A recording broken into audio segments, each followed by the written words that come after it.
Halo semua, apa kabar? Selamat datang kembali. Semoga selalu dalam keadaan sehat dan juga bahagia ya. Berikut ini akan dijelaskan sedikit sinopsis untuk hari ini, tanggal 15 Januari 2025. Namun sebelum itu, buat teman-teman yang baru bergabung, jangan lupa like, subscribe, dan nyalakan tombol loncengnya agar tak ketinggalan video terbaru selanjutnya. Terima kasih banyak buat teman-teman yang sudah subscribe dan like video ini.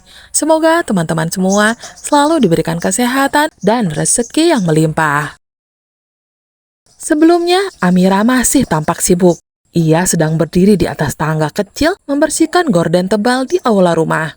Tubuhnya terlihat limbung, entah karena lelah atau kecerobohan, hingga tangannya kehilangan pegangan. Dalam sekejap, ia hampir saja terjatuh. Tapi sebuah tangan kuat sigap menangkapnya. Aksa berdiri di sana, menahan tubuh Amira dengan kokoh. Mereka terdiam, saling menatap dalam keheningan yang canggung. Waktu seakan berhenti sebelum akhirnya Amira buru-buru meminta agar ia diturunkan. Pipinya merona malu, sementara Aksa hanya bisa mengangkat alis dengan heran, bertanya apa yang sebenarnya ia lakukan di malam selarut ini. Belum sempat Amira menjawab, langkah Bu Zora terdengar mendekat. Dengan wajah masam, wanita itu langsung melayangkan teguran tajam. Ia menyalahkan Amira karena dianggap ceroboh, membuat suasana semakin tegang. Amira hanya bisa menunduk, menahan letupan rasa kesal di dadanya. Sementara itu, Aksa mencoba mencairkan suasana. Dengan nada cuek namun penuh perhatian, ia meminta Amira untuk berhenti bekerja dan beristirahat. Mengingat di balik itu semua, kondisi tubuhnya juga tengah mengandung. Namun tatapan sinis Bu Zora seolah tak memberi ruang bagi Amira untuk membela diri. Keesokan harinya, Amira berdiri di pinggir kolam renang, menghirup udara segar untuk mengusir lelah yang mengendap. Namun tanpa diduga, langkah kaki Hilda mendekat dengan senyuman penuh niat jahat. Dalam hitungan detik, Hilda mendorong tubuh Amira ke dalam kolam tanpa rasa ragu. Air kolam yang dingin langsung menelan tubuh Amira, membuatnya panik dan ketakutan. Ia berusaha keras berenang ke tepian sambil terengah-engah. Suara memohon pertolongan menggema di udara. Namun di tepi kolam, Hilda dan Reno hanya berdiri dengan senyum puas di wajah mereka, menikmati penderitaan Amira seolah itu adalah hiburan. Dari balik jendela kamar, Bu Zora turut mengawasi dengan tatapan dingin dan senyum kecil yang mencerminkan kepuasannya. Sementara itu, Aksa dan Bella yang melihat kejadian di kolam langsung terkejut melihat Amira hampir tenggelam. Tanpa pikir panjang, Aksa berlari ke arah kolam, melepas sepatunya, lalu menjeburkan diri ke dalam air. Tubuhnya yang kuat berenang cepat menghampiri Amira yang sudah kehilangan sebagian besar tenaganya. Dengan sigap, Aksa membawa tubuh Amira ke tepi kolam dan membantunya keluar. Amira terbatuk-batuk, basah kuyup tetapi ia selamat. Di sisi lain, Bella berdiri mematung. Matanya menyiratkan campuran kekhawatiran dan kecemburuan saat melihat perhatian suaminya terhadap Amira. Sementara Hilda dan Reno hanya saling pandang, merasa kesal karena rencana mereka telah gagal. Setelah kejadian itu, Bella langsung menarik Amira menjauh untuk berbicara empat mata. Dengan nada dingin, ia memperingatkan Amira untuk tidak merasa senang karena telah ditolong oleh Aksa. Ia menegaskan bahwa Amira tidak memiliki tempat di kehidupan mereka, apalagi jika sampai sesuatu terjadi pada bayi yang sedang dikandungnya. Ancaman itu melukai harga diri Amira, tetapi ia hanya mengangguk sambil menahan rasa kesalnya. Dalam hati, ia tahu bahwa perjuangannya belum usai, dan dunia seakan terus mengujinya dengan cobaan yang datang silih berganti.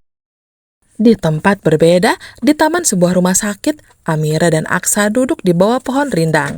Suasana tampak tegang dan terjadi perdebatan serius. Aksa dengan nada penuh kekhawatiran menyampaikan bahwa Amira harus lebih berhati-hati dalam bertindak serta jangan gegabah. Ia mengingatkan bahwa keselamatan bayi dalam kandungan Amira jauh lebih penting. Namun ucapan itu justru mematik emosi Amira. Dengan wajah memerah, ia berdiri dan meluapkan kemarahannya, meminta Aksa untuk diam dan berhenti mengatur hidupnya. Ia mengungkapkan rasa sakit hati yang selama ini ia pendam. Amira menuduh bahwa Aksa hanya peduli pada anak itu, karena ia merasa berhak sebagai orang kaya yang telah membayar rahimnya. Ia bahkan meluapkan impian-impiannya yang telah hancur, menceritakan bahwa dirinya pernah berharap menikah dengan tunangannya dan memiliki anak dari laki-laki yang ia cintai, bukan melalui kesepakatan dingin seperti ini. Kata-kata Amira membuat Aksa terdiam, terjebak antara rasa iba dan keinginannya sendiri untuk memiliki anak yang selama ini ia dambakan. Namun suasana semakin memanas ketika tanpa sengaja Amira terjatuh.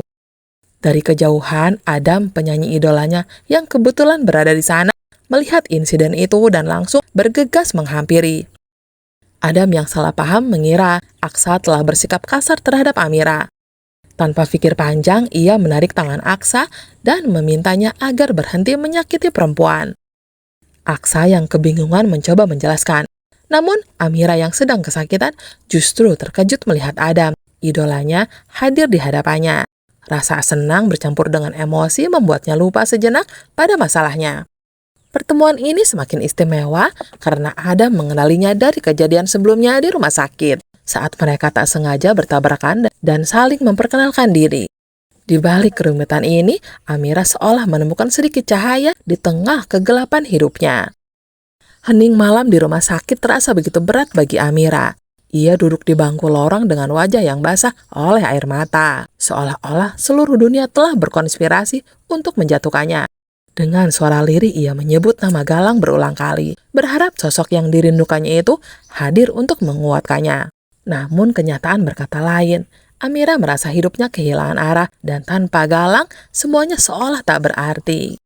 Selain itu, ada kejadian yang tanpa ia sadari ternyata membuat Amira hampir saja masuk ke dalam ruang rawat Galang. Namun tampak ada ragu yang menahannya, seolah masih banyak konflik yang menghalangi mereka untuk dipertemukan kembali. Di adegan lain di dalam kamar rawat, tubuh Galang masih terbaring lemah, belum sadarkan diri. Di sisinya, Adam duduk dengan setia, menemaninya yang tak berdaya. Dalam kesunyian, Adam mulai mengingat kembali pertemuannya dengan Amira di lobi rumah sakit. Ada sesuatu yang membuatnya tak bisa melupakan wanita itu. Tanpa sadar, ia menyebut nama Amira di depan Galang, menyampaikan kekagumannya pada sosok wanita yang baru saja ia temui, tanpa mengetahui hubungan Amira dengan Galang.